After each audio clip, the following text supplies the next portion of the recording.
Good morning, everyone, and welcome to Ask an Event Pro. It's Francisco, product evangelist at Events.com. With me today, we've got Jonathan Pauley from Renegade Racing, and today we'll be learning ways to diversify our race portfolio. How are you, Jonathan? Welcome. I'm doing great. Thanks. Thanks for having me. My pleasure. My pleasure. So, Jonathan, again, we'd love to learn from an event pro like yourself and how to diversify a race portfolio. So we're going to start with a very simple question. What's your favorite type of race to put on and why? Well, 5K races are pretty simple. They're easy to produce. They don't have much impact on the cities generally. So, 5K races, we put those on a regular basis. Trail races, even less impact. We put on a couple trail races that are pretty super simple as long as you get permission from the park and then run your permits. Those are pretty easy to put on too.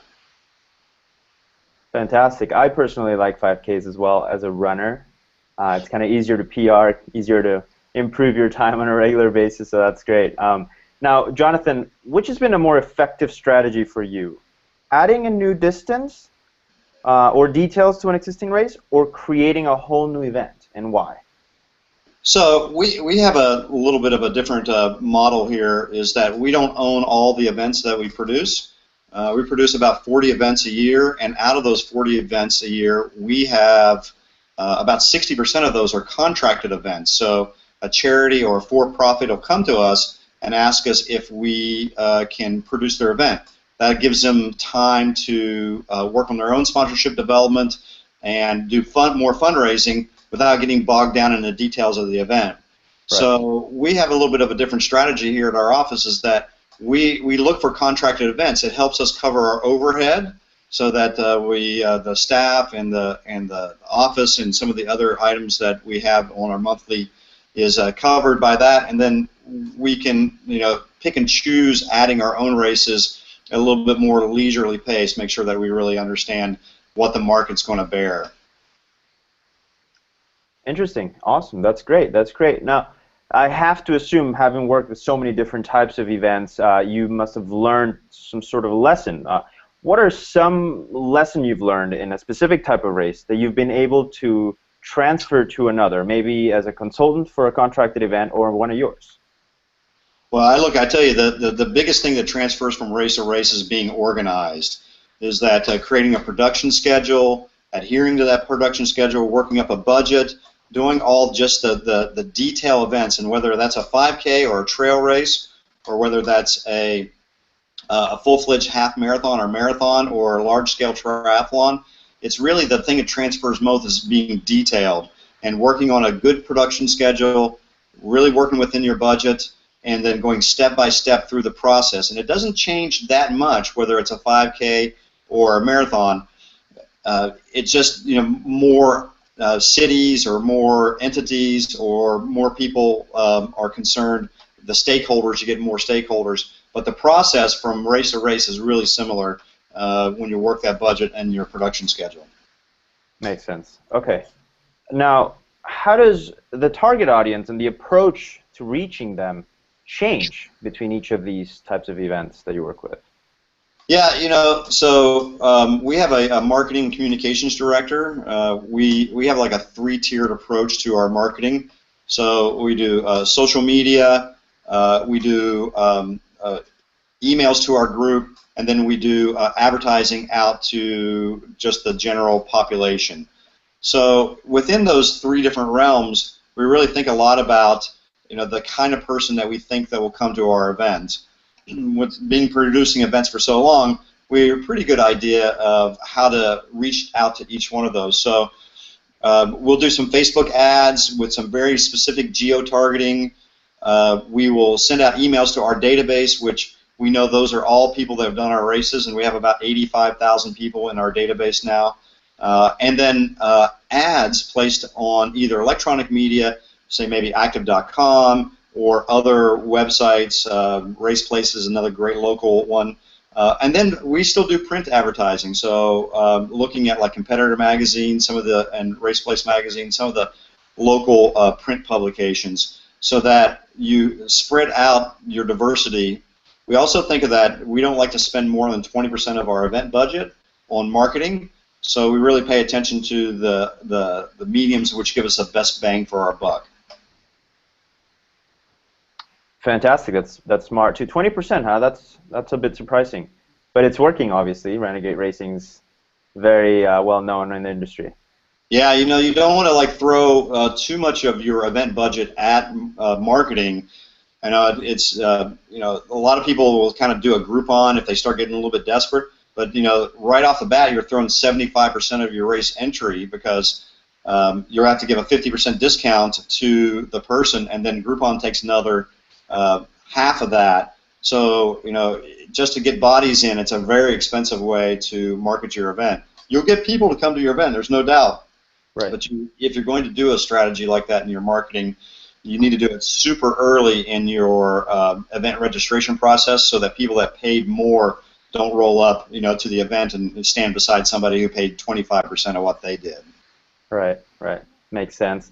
Now, Jonathan, help us kind of picture your team, your day-to-day in the office in both, and also on event day, when you're organizing, say, a 5K versus organizing a triathlon. Well, so now we do so many different events during the course of the year, and then with 40 events, you know, we're constantly working on the permitting process, marketing. So in the office, we have an operations director, and our operations director and I work very close together to work on permitting and ordering supplies for the events. And then we have a marketing and communications director, and she's responsible for working with our graphics person to create the ads and the look and the feel, do email marketing, place our ads, postcards for other event goodie bags, and then we have an office manager who answers the phone and does light admin. We have a website gal that just keeps our website up to speed. We even have a traffic control company guy that works on creating our traffic plans, and then getting those signed and signatures and placed into the permit system.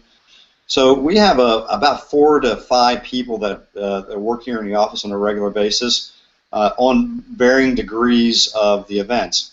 And again, like I said before, it's like for a 5K and a marathon or even a triathlon, the whole process isn't that different. You know, you have to go about 8 or 9 months out and submit your permits. You need to create your insurance, you need to contact all the stakeholders, you need to notify the cities and the area residences and businesses, and then, you know, work through your permitting process. And that's not really super different for a triathlon or a 5K. The big difference is that when you introduce bicycles and water, you end up with additional permitting bodies, which might take more time. So triathlon, we might start the planning process 8 to 10 months out, where a 5K, we can sort of get by with anywhere from 6 to 5 months in planning. Right, and I have to assume when it comes to emergency personnel, it's a little bit more of a tactics, operations, management. Yeah, we have several different companies that we utilize for emergency first aid and communications at the race site. So what we do is we look for we tend to have one that's more triathlon related, and he's used to working with the lifeguards and understands bike related injuries and run and more of an endurance. And so with a triathlon, we probably have a much bigger medical footprint than we would with a 5K, because a 5K, even the slowest participant is in and around an hour. Where a triathlon, we do as big a triathlon as half Ironman distance. You know, those guys might be out there for 6, 8, 9 hours. So your medical presence and footprint has to be a lot bigger for an event like that. Absolutely, and then you're having to deal with shifts and different personnel. Oh, yeah, definitely. Volunteers and, you know, volunteer management is as important as just about anything that you do, and making sure that your volunteers are fed and they're transported, that they show up for their, you know, you get a second group for a second shift, and the transportation for the second shift, and you know, that you got enough T-shirts. What you really want to do is make sure that your volunteers have a great experience, and that they feel like they're doing something for your charitable organization that you have attached to the event. Absolutely. Now, Jonathan, we've heard incredible insight, tons of great advice, but if you could give the best piece of advice to someone that's looking to branch out to other types of events, what would that be? Look, it's all about cash flow. So the bigger the event, the higher the production costs are. So what I'd say is start off with small events where your footprint is small and your overhead is small.